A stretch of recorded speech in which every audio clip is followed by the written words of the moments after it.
Hello আর welcome আমাদের channel hills meet প্লেন্সে আপনাদের অনেক অনেক অনেক স্বাগতম। আর আজকে নতুন একটা দিন আর নতুন একটা ভিডিও নিয়ে আমরা আপনাদের সামনে আবার হাজির হয়েছি। আজকে আমি খুব খুশি, কেন জানেন? আজকে আমাদের পরিবার বড় হতে হতে 1000 মেম্বারে পরিণত হয়েছে। আর এই যে এত বড় 1000 মেম্বারের যে পরিবার, সেটা শুধুমাত্র সফল হয়েছে আপনাদের ভালোবাসা এবং আপনাদের সাপোর্টের জন্য। আপনারা যদি পাশে না থাকতেন, আপনারা যদি সাপোর্ট না করতেন, তাহলে আমাদের ফ্যামিলিটা কিন্তু এতটা বড় হতো না। যদিও এটা খুবই ছোট একটা অ্যাচিভমেন্ট, কিন্তু আমার কাছে বা আমাদের কাছে কিন্তু এটা খুব খুব বড় পাওনা। অনেক পরিশ্রম, অনেক স্ট্রাগল, অনেক মেহনতের পর কিন্তু এই ছোট্ট অ্যাচিভমেন্টটা আমরা পেয়েছি এবং এটাই আমাদের কাছে অনেক বড় একটা বিশাল একটা অ্যাচিভমেন্ট। যাই হোক, আজকে যে ভিডিওটা নিয়ে এসেছি সেই ভিডিওটার রিকোয়েস্ট কিন্তু আমরা অনেক কমেন্ট বক্সে কিন্তু পাচ্ছিলাম বারবার। স্পেশালি ডেলির যে ভিডিওগুলো, সেগুলোর নিচে যে কমেন্ট বক্সটায় কিন্তু একটা খুব কমন রিকোয়েস্ট যেটা আমরা পাচ্ছিলাম, সেটা হচ্ছে ডেলি সিরিজের পুরো একটা কমপ্লিট একটা আইটিনারি বা ট্যুর গাইড একটা দেওয়ার জন্য। যদিও আমাদের ডেলি সিরিজের প্রত্যেকটা ভিডিওই কিন্তু ছোট ছোট করে আমরা আপনাদের সামনে তুলে ধরেছি বা চ্যানেলে রয়েছে, কিন্তু কমপ্লিট একটা কোনো ট্যুর আইটিনারি কিন্তু ছিল না। এবং অনেকেই আপনারা কমেন্ট করে জানিয়েছেন যে যদি একটা কম্প্যাক্ট ভিডিও হতো তাহলে খুব ভালো হতো। দেখুন, যে কোনো জায়গা ঘোরা বা কিভাবে সেই প্রত্যেকটা জায়গা সাইট সিইংগুলো করবেন, সেটা কিন্তু প্রচণ্ড নিজের ব্যক্তিগত ব্যাপার। আমি যেভাবে ঘুরেছিলাম সেটা আপনাদের সঙ্গে আমি শেয়ার করব, সেই ডিটেলসগুলো ফলো করে, বা ঠিক সেইভাবে যদি আপনারা ঘোরেন ডেলি, তো অবশ্যই আপনাদের অনেকটা হেল্প হবে, অনেকটা গাইড হবে। তো ভিডিওটা আজকের যদি পুরোটা ডিটেলে বলতে যাই তাহলে অনেকটাই লম্বা হয়ে যাবে, তাই জন্য খুব ছোট করে পর সিকোয়েন্সে আমরা কিরমভাবে ডেলিটা ঘুরেছিলাম সেটাই আপনাদের সঙ্গে শেয়ার করব। যদি ডিটেলসে আপনাদের জানতে হয় প্রত্যেকটা জায়গার ব্যাপারে বা প্রত্যেকটা যে লোকাল সাইট সিইং আছে তাদের টাইমিংস বা তাদের যে ডিটেলসগুলো, সেগুলো কিন্তু আমাদের চ্যানেলে তাদের স্পেসিফিক রেসপেক্টিভ ভিডিওস রয়েছে, সেগুলো অবশ্যই চেক করবেন। আর আপনাদের সুবিধার্থে আমি এই ভিডিওটার নিচে যে ডিসক্রিপশন বক্স, সেই ডিসক্রিপশন বক্সেও কিন্তু প্রত্যেকটা ভিডিওর লিঙ্ক আমি দিয়ে রাখবো। তো ডেলি যাওয়ার আগে অবশ্যই একবার সেই ভিডিওগুলো কিন্তু আপনারা চেক করবেন। তো আর কথা না বাড়িয়ে আপনাদের সবাইকে থ্যাংক ইউ দিয়ে চলুন আমরা আমাদের আজকের ভিডিওটা শুরু করি। শিয়ালদা থেকে 12259 বিকানের দুরন্ত এক্সপ্রেস করে পাড়ি দিয়েছিলাম আমরা নিউ দিল্লির উদ্দেশ্যে। এই দুরন্ত এক্সপ্রেস শিয়ালদা প্ল্যাটফর্ম 14 থেকে ছাড়ে ঠিক বিকেল 5টা নাগাদ এবং দিল্লি পৌঁছানোর রাইড টাইম হচ্ছে পরের দিন সকাল 11টা নাগাদ। ট্রেনের টিকিট আমরা অনলাইন কেটেছিলাম আইআরসিটিসি ওয়েবসাইট থেকে এবং মাথাপিছু আমাদের 3AC রিজার্ভেশন পড়েছিল 2500 টাকা মতো। ট্রেন লিড থাকায় আমরা নিউ দিল্লি স্টেশন পৌঁছালাম পরের দিন প্রায় দুপুর 1:30টা নাগাদ এবং দিনটা স্বাধীনতা দিবসের ঠিক আগের দিন হওয়ায় স্টেশন চত্বরে কিন্তু কোনো ওলা বা উবারই প্রবেশ করছিল না, তাই অগত্যা অনেকটা হেঁটে একটা লোকাল ক্যাব ভাড়া করতে হয়েছিল। আমাদের হোটেল বুক করা ছিল পাহাড়গঞ্জে, তাই গাড়ির সঙ্গে অনেক দর কষাকষি করে নিল 200 টাকা এবং যেহেতু আমরা 5 জন ছিলাম একটা বড় গাড়ি নিতেই হলো। আপনারা এই আজমেরি গেট সাইড থেকে অটো নিলে কিন্তু ভাড়া পড়বে পাহাড়গঞ্জ পর্যন্ত 100 টাকা। এছাড়াও ওলা উবারের অপশন নিশ্চয়ই ট্রাই করতে পারেন। আমরা আগে থেকেই পাহাড়গঞ্জেই হোটেল নির্মল মহল বুক করে রেখেছিলাম। এটা একটা 3 স্টার প্রপার্টি আর একেবারেই ফ্যামিলি হোটেল। আমাদের হোটেলের ভাড়া পড়েছিল এসি ডাবল বেডরুমের 1200 টাকা করে। এই হোটেলের ডিটেল রিভিউ কিন্তু আমার চ্যানেলে দেওয়া রয়েছে আর তার লিঙ্ক এই ভিডিও ডেসক্রিপশন বক্সেও রয়েছে, একবার চেক করে নেওয়ার অনুরোধ রইল। দিল্লি পৌঁছানোর প্রথম দিন আমরা বিকেলে বেরিয়ে পড়েছিলাম ইন্ডিয়া গেট আর কনট প্লেস ঘুরতে। আমাদের হোটেলের নিয়ারেস্ট মেট্রো স্টেশন হচ্ছে আরকে আশ্রম মার্গ। সেখান থেকে মেট্রো নিয়ে পৌঁছে গেলাম সেন্ট্রাল সেক্রেটারিয়েট স্টেশন, ভাড়া পড়ল 20 টাকা। সেখান থেকে কিছুটা হেঁটে গেলেই পড়বে ইন্ডিয়া গেট। ইন্ডিয়া গেট দুপুরবেলা পৌঁছলে একটু ওয়েট করে যাবেন, সন্ধে নামতেই কিন্তু পুরো ইন্ডিয়ার ট্রাই কালারের লাইট জ্বালিয়ে দেওয়া হয় আর তখন গেটটা দেখতে কিন্তু অপূর্ব লাগে। এখান থেকে আমরা চলে গেছিলাম কনট প্লেস আর কিছু টুকটাক শপিং করে ফিরে গেলাম হোটেল। পরের দিন সকালবেলা হোটেল থেকে বেরিয়ে পড়লাম কুতুব মিনার যাওয়ার জন্য। যাওয়ার সবথেকে সহজ উপায় হচ্ছে যে কোনো মেট্রো ধরে পৌঁছে যেতে হবে কুতুব মিনার মেট্রো স্টেশন, আর স্টেশন থেকে বেরিয়ে একটা অটোকে 20 টাকা দিয়ে পৌঁছে যেতে হবে কুতুব মিনার। কুতুব মিনারে ঢোকার জন্য টিকিট হচ্ছে 40 টাকা করে। টিকিট কেটে প্রবেশ করলাম আমরা প্রেমিসেসের ভেতর। সেদিন কিন্তু আমরা আর কোনো সাইট সিইং এর প্রোগ্রাম রাখিনি, কারণ এখান থেকেই হোটেল ফিরতে ফিরতে আমাদের কিন্তু বেশ সন্ধে হয়ে গেছিল।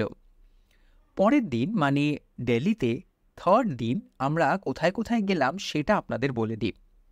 সকালেই আমরা চলে গেছিলাম অগ্রসেন কি বাউলি দেখতে। বারাখাম্বা রোড মেট্রো স্টেশনে নেমে কিছুটা হেঁটে গেলেই কিন্তু পেয়ে যাবেন এই সুন্দর জায়গাটা। এখানে ঢুকতে কোনো টিকিট লাগে না। এখানে কিছুক্ষণ সময় কাটিয়ে পৌঁছে যান দিল্লির ফেমাস যন্তর মন্তর দেখতে। অগ্রসেন কি বাউলি থেকে 70 টাকা দিয়ে একটা অটো রিজার্ভ করে আমরা যন্তর মন্তর গেছিলাম। যন্তর মন্তর ঢুকতে কিন্তু টিকিটের দাম লাগে 25 টাকা করে। আর টাইমিং ডিটেলসগুলো কিন্তু যন্তর মন্তরের ব্লগে আমার চ্যানেলে দেওয়া রয়েছে, যার লিঙ্ক আবারও বলি ডিসক্রিপশন বক্সে রয়েছে, অবশ্যই চেক করে নিতে পারেন। এখানে আমরা কিছুক্ষণ ঘুরে বেরিয়ে পড়লাম দিল্লির ফেমাস হুমায়ুন টুম্ব দেখতে। যন্তর মন্তর থেকে অনেক বাস রয়েছে যা একেবারে হুমায়ুন টুম্বের সামনে দিয়ে যায়। আপনারা সেগুলো অ্যাভেল করতে পারেন, বা মেট্রো করলে জোরবাগ স্টেশনে নেমে একটু হেঁটে গেলেই হুমায়ুন টুম্ব। তবে আমরা সেদিন যন্তর মন্তর থেকে একটা উবার বুক করে নিয়েছিলাম। হুমায়ুন টুম্বের এন্ট্রি টিকিট হচ্ছে 40 টাকা, আর এই প্রেমিসেসের ভেতরেই রয়েছে ঈসা খানের টুম্ব। আমরা আগে ঈসা খানের টুম্বটা পুরো ঘুরে দেখলাম, তারপর গেলাম হুমায়ুন টুম্ব দেখতে। এই এরিয়াটা আগেই বলে রাখি কিন্তু বেশ বড়, তাই পুরোটা ঘোরা কিন্তু বেশ টায়ারিং এবং মোটামুটি 1 ঘন্টা মতো সময় লাগে। সেদিন এত ঘোরাঘুরি করে বেশ টায়ার্ড লাগছিল, তাই ফিরে যাই আমরা সেদিনকার মতো হোটেল। পরের দিন মানে দিল্লি ভ্রমণের 4th ডে আমরা সকালবেলা বেরিয়ে পড়েছিলাম লোটাস টেম্পল ঘুরতে। লোটাস টেম্পল যাওয়ার জন্য আপনাকে নামতে হবে কালকাজি মন্দির মেট্রো স্টেশন। এখান থেকে 10 মিনিট হাঁটা পথ হচ্ছে লোটাস টেম্পল। এই বাহাই হাউস অফ ওয়ার্শিপ বাইরে থেকেও যতটা সুন্দর, ভেতর থেকেও কিন্তু ততটাই সুন্দর। লোটাস টেম্পল ঘুরে আমরা সেদিন গেলাম সরোজিনী নগর মার্কেট, সেটারও নিয়ারেস্ট মেট্রো হচ্ছে সরোজিনী নগর। কেনাকাটি করতে করতে এত দেরি হয়ে গেছিল যে সেদিন আর কোথাও যাওয়া হয়নি। পরের দিন মানে 5th ডে সকাল সকাল বেরিয়ে পড়লাম আমরা রেড ফোর্ট দেখতে। রেড ফোর্ট পৌঁছানোর ইজিয়েস্ট ওয়ে হচ্ছে মেট্রো, আর নিয়ারেস্ট মেট্রো স্টেশন হচ্ছে লাল কিলা। রেড ফোর্টে ঢোকার টিকিটের দাম হচ্ছে 35 টাকা করে। পুরো রেড ফোর্ট ঘুরতে কিন্তু মিনিমাম 1 ঘন্টা সময় লাগতে পারে, তাই হাতে সময় নিয়ে আসতে হবে এখানে। সেদিন রেড ফোর্ট ঘুরে আমরা গেছিলাম জামা মসজিদ। জামা মসজিদ পৌঁছানোর ইজিয়েস্ট ওয়ে হচ্ছে জামা মসজিদ মেট্রো স্টেশনে নেমে 5 মিনিট হেঁটে গেলেই জামা মসজিদ পৌঁছে যাওয়া যায়। তবে আমরা সেদিন একটা অটো রিজার্ভ করে গেছিলাম এবং ভাড়া পড়েছিল 100 টাকা। জামা মসজিদের ডিটেলস আমার ডেইলি সিরিজের ব্লগগুলোয় রয়েছে, আর এই ভিডিওর ডেসক্রিপশন বক্সেও তার লিঙ্ক রয়েছে। যাওয়ার আগে কিন্তু অবশ্যই দেখে নেবেন। মসজিদ থেকে আমরা গেছিলাম রাজঘাট। রাজঘাট যাওয়ারও সহজ উপায় হচ্ছে মেট্রো, এবং নিয়ারেস্ট স্টেশন হচ্ছে দিল্লি গেট। রাজঘাট ঢুকতে কিন্তু গেটে কড়া চেকিং রয়েছে। কোনো রকম বাইরের খাবার বা প্লাস্টিক ভেতরে কিন্তু অ্যালাউড নয়। ভেতরে ঢুকতে এখানে কোনো রকম টিকিট লাগে না, আর ভেতরটা কিন্তু বেশ বড়। পুরোটা ঘুরতে মিনিমাম 1 ঘন্টা হাতে নিয়ে যেতে হবে। এখানে বেশ কিছুক্ষণ সময় কাটিয়ে আমরা সেদিনের মতো ফিরে এলাম হোটেল। পরের দিন ভোরবেলা আমাদের আগ্রা যাওয়ার ট্রেন। গুড মর্নিং আপনাদের সবাইকে। দিল্লিতে আমাদের আরেকটা দিনের শুভারম্ভ আজকে হতে চলেছে। এখন ঘড়িতে সময় হচ্ছে 5:45, আর আমরা আজকে যাচ্ছি হচ্ছে আগ্রা, মানে তাজমহল দেখতে, আর আগ্রা ফোর্টটা একবারে দেখে নেব। তো আমাদের ট্রেন হচ্ছে 12002 ভোপাল শতাব্দী, যেটা ঠিক 6টায় দিল্লি থেকে রওনা দেয়। তো আমার পেছনে আপনারা দেখতে পাচ্ছেন পুরো ট্রেনটা, আর আমরা ওখানে বসে পড়েছি। আমাদের এই ট্রেনে কত ভাড়া পড়লো, কি বৃত্তান্ত, সব কিছুই আপনাদের ডিটেলসে বলবো, ভয়েস ওভারে হয়তো বলবো। তাও একটা রাফ এস্টিমেট দিয়ে রাখি, আমাদের মাথা পিছু মোটামুটি 650-700 টাকা করে মতো পড়েছে।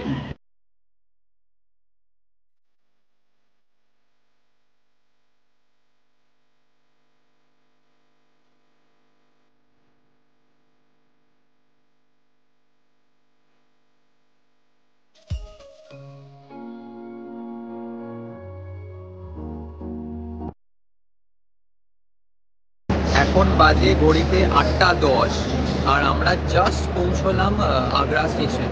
এই যে ট্রেন আমাদের জাস্ট রিচ করলো আগ্রা স্টেশন। এবার মানে একটুখানি লেট ছিল, 7:50 রাইট টাইম ছিল, তো 8:10 প্রায় 20 মিনিট লেট ট্রেন। আর এবার আমরা এক্সিট দিয়ে বেরিয়ে আমরা আইদার অটো বা ছোটো কোনো গাড়ি রিজার্ভ করে আমরা যাব হচ্ছে ফার্স্ট তাজমহল। এটা হচ্ছে আগ্রা স্টেশন। আমরা জাস্ট স্টেশন থেকে বেরোলাম, স্টেশন থেকে বেরিয়ে মানে লেফট সাইডে আমরা যাচ্ছি। এখানে সুন্দরভাবে চার্ট দেওয়া রয়েছে, বোর্ড দেওয়া রয়েছে, এখান থেকে আপনারা ডিরেকশনগুলো বুঝে যাবেন। এই স্টেশন থেকে বেরোনোর পর আপনি বাঁদিকে চলে আসবেন। বাঁদিকে দেখবেন এখানে প্রিপেড ট্যাক্সি স্ট্যান্ডও রয়েছে আর অটো স্ট্যান্ডও রয়েছে। প্রিপেড ট্যাক্সি স্ট্যান্ডের একটু এক্সপেন্সিভ, তার ঠিক বাঁদিকে একটা অটো স্ট্যান্ড রয়েছে। এই অটো স্ট্যান্ডে আপনারা এসে জাস্ট 600 টাকা দিয়ে আপনারা পুরো আগ্রার ট্যুরটা করতে পারবেন। আর এক একটা অটোতে কিন্তু 5 জন ট্রাভেল করতে পারে। তো অটোওয়ালা আমাদের এসে নামিয়ে দিল হচ্ছে তাজমহলের ওয়েস্ট গেটের সামনে। ওখানে আমরা অটোতে আমাদের লাগেজ রেখে এখন আমরা ওয়েস্ট গেটের দিকে যাচ্ছি, সেখান থেকে এন্ট্রিটা হবে। ওইদিকে হচ্ছে বুকিং কাউন্টার, আমাদের অনলাইন টিকিট রয়েছে, ওই জন্য আমরা ওদিকে আর গেলাম না। আমরা ডাইরেক্টলি এখানে প্রবেশ দ্বার লিখে রেখেছে এন্ট্রি গেট, এই যে welcome to Taj western gate facility centre. তো এইখান দিয়ে আমরা এন্ট্রি করব তাজমহলে। তো চলুন আবার আপনাদের সঙ্গে দেখা হবে এন্ট্রি করার পর।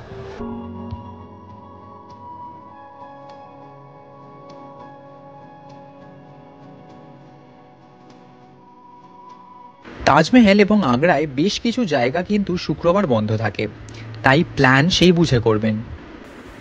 তাজমহলের টিকিট আপনারা asiaagracircle.in ওয়েবসাইট থেকে পেয়ে যান। ওখানে গিয়ে ডেট এবং টাইম সিলেক্ট করে টিকিট কাটতে হবে। তাজমহল শুধু বাইরে থেকে ঘুরতে 50 টাকা টিকিট, আর ভেতরে মসোলিয়ামটায় ঢুকতে আরও 200 টাকা টিকিট লাগে। তাহলে মোট আপনাকে টিকিট কাটার সময় 250 টাকা দিতে হবে। তো আমরা এখন মেন মসোলিয়ামে যাওয়ার জন্য অলরেডি মানে এন্ট্রি করব।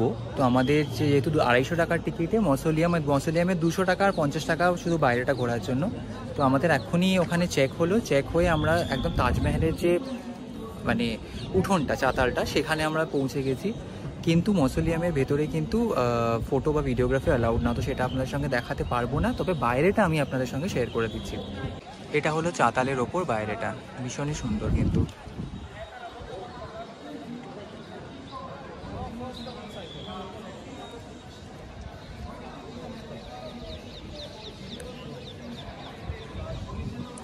আর এখান দিয়ে সোজা গেলে হচ্ছে মসোলিয়ামের এন্ট্রিটা, কিন্তু ওর ভেতরে ভিডিও বা ফটোগ্রাফি অ্যালাউ করছে না ওনারা। আমি বলতে ভুলে গেছি আপনারা, সেটা হচ্ছে যখনই আপনারা মসোলিয়ামের টিকিট কাটবেন সঙ্গে সঙ্গে বাইরে থেকে মানে তাজমহলে ঢোকার বাইরে প্রচুর শু কভার পাওয়া যায়, 10 টাকা 20 টাকা করে নেবে এক জোড়া। তো সেগুলো নিয়ে নেবেন, কারণ এই উঠোন বা মসোলিয়ামের ভেতরে কিন্তু শু কভার ছাড়া আপনাদের অ্যালাউ করবে না। শু কভারগুলো কেমন সেটা দেখিয়ে দিই। এরকম ধরনের বহু ডিফারেন্ট কালারের শু কভার রয়েছে, লাল, ব্লু, হোয়াইট। তো এগুলো অবশ্যই আপনারা কালেক্ট করে নেবেন ঢোকার আগে। তাজমহলের এক্সিট গেট মানে মসোলিয়ামের এক্সিট গেট দিয়ে বেরোনোর পরেও এই উঠোনটা পুরোটা ঘুরে ওখান দিয়ে আবার নিচে নেমে যেতে হবে। আর এই হচ্ছে সেই যমুনা। এত শান্ত, এত শান্তি লাগছে এখানটায় এসে যে বলে বোঝানো যাবে না। তাজমহল দেখার পর আমরা একটু হালকা লাঞ্চ করলাম এবং লাঞ্চ করে এবার এলাম দেখতে হচ্ছে আগ্রা ফোর্ট। আগ্রা ফোর্টকে কিন্তু লাল কিলাও বলে বা রেড ফোর্টও বলে। আমি একটুখানি, তো এটার টিকিট আমাদের অলরেডি অনলাইনে নেওয়া ছিল, মানে 35 টাকা পার হেড। আমরা archaeological survey of India website থেকে নিয়েছিলাম অনলাইন। তো আপনারা অফলাইনেও টিকিটটা বুক করতে পারেন, কিন্তু আমরা নিয়েছিলাম অনলাইনে। তো পার হেড আমাদের পড়েছিল 35 টাকা করে। তো এই সামনে আপনাদের আগ্রা ফোর্ট। আর আমাদের টিকিটটা হচ্ছে আফটারনুনের টিকিট, মানে 12টার পরের টিকিট। আমরা তাজমহলটা তার আগে দেখেছিলাম, ওটা ফোরনুনের ছিল। আর এখানেও সেম নিয়মাবলীগুলো প্রযোজ্য, যেমন খাবার দাবার নিয়ে অ্যালাউড নয়, কোনো রকম ধারালো অবজেক্টস নিয়ে অ্যালাউড নয় ভেতরে, বা কোনো রকম যদি নেশার মাদক দ্রব্য সেসব নিয়ে অ্যালাউ করে না। ট্রাইপড বা মাইক এগুলোও অ্যালাউড নয়। মস্ত সুবিশাল প্রাসাদ, চারিদিকে যেদিকেই চোখ যায় সেদিকেই যেন ছড়িয়ে রয়েছে। পা চালিয়ে চললাম প্রাসাদের আরেকটা অংশ দেখতে। অদ্ভুত সাদা চারিপাশটা, আর তারই এক বারান্দা দিয়ে দূরে তাজমহল দেখা যাচ্ছে। সেকালে নাকি এখান দিয়েই শাহজাহান তার বানানো তাজমহল দেখতেন। তবে জায়গাটা কিন্তু অসম্ভব বড়। পুরো প্রাসাদটা ভালোভাবে ঘুরতে কিন্তু 3 ঘন্টাও কম পড়বে। গাইড কিন্তু নেওয়াই যায়, তাহলে প্রত্যেকটা জিনিস আরও ভালোভাবে বুঝতে সুবিধে হয়। কিন্তু আমরা খুবই বাজেট ট্রিপ করছি, তাই গাইড আর নিলাম না। আর কিছু জানতে হলে গুগল তো রয়েছেই।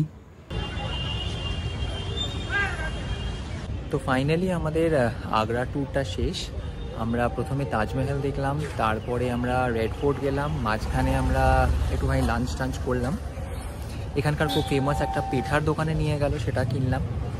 আর মিনা বাজারে বলছিল নিয়ে যাবে, মিনা বাজারে সব হ্যান্ডিক্রাফট জিনিসপত্র পাওয়া যায়, কিন্তু আমাদের আর এনার্জি হলো না বলে আমরা গেলাম না মিনা বাজার। তাই জন্য আমরা একবারে সোজা চলে এলাম হচ্ছে আবার Agra station, Agra cantonment station. তো অ্যাকচুয়ালি আমাদের এখন আগ্রা ক্যান্টনমেন্ট স্টেশন থেকে একটা ট্রেন রয়েছে গতিমান এক্সপ্রেস বলে। গতিমান এক্সপ্রেস আমাদের এখান থেকে ছাড়বে হচ্ছে 5টা 45-এ। 5টা 45-এ ছেড়ে আমাদের মোটামুটি ওই 7টা সাড়ে 7টা 8টা নাগাদ আমাদের পৌঁছে দেবে হচ্ছে নিজামুদ্দিন, হজরত নিজামুদ্দিন স্টেশন। মানে এটা নিউ দিল্লি স্টেশন অবধি যাবে না। তো হজরত নিজামুদ্দিন স্টেশন থেকে আমাদের আবার মেট্রো বা কিছু একটা করে আমাদের হোটেল ফিরতে হবে, যেহেতু হোটেল পাহাড়গঞ্জ। আর এটাও আমাদের এই ট্রেনটারও টিকিট পড়েছে অ্যাপ্রক্সিমেটলি 350-400 টাকা থেকে দিল্লি ফিরতে কিন্তু আমাদের বেশ রাত হয়ে গেছিল। হোটেলে ফিরে সমস্ত ফর্মালিটিস সেরে রাখলাম, কারণ পরের দিন আমাদের কলকাতা ফেরার ট্রেন। আজ আমাদের এই দিল্লি ট্যুরের ভিডিওটা আমি এখানেই শেষ করছি। আশা করব আপনাদের এই ভিডিওটা ভালো লেগেছে, এবং অবশ্যই নেক্সট যখন দিল্লি যাবেন বা দিল্লির ট্যুরে আপনারা প্ল্যান করবেন, তখন অবশ্যই এই ভিডিওটা হেল্প হবে। তো ভিডিওটা ভালো লাগলে, হেল্পফুল মনে হলে অবশ্যই আপনারা শেয়ার করবেন, ভিডিওটায় লাইক করবেন, আর কমেন্ট করে আমাকে জানাবেন কেমন লাগলো, বা আপনাদের যদি কোনো অভিজ্ঞতা থেকে থাকে সেটাও আপনারা কমেন্টে জানাতে পারবেন। আর আমাদের চ্যানেলে যদি নতুন হয়ে থাকেন তাহলে অবশ্যই চ্যানেলটাকে সাবস্ক্রাইব করে দেবেন, আর আমাদের 1000+ যে ফ্যামিলিটা রয়েছে সেটার মধ্যে আপনারা যোগ দিয়ে দেবেন। ভালো থাকবেন, সুস্থ থাকবেন, আর এইভাবেই আমাদের পাশে থাকবেন আর আমাদের সাপোর্ট করতে থাকবেন। আজ তাহলে চলি, দেখা হবে আপনাদের সঙ্গে শীঘ্রই নতুন একটা ভিডিওতে। নমস্কার।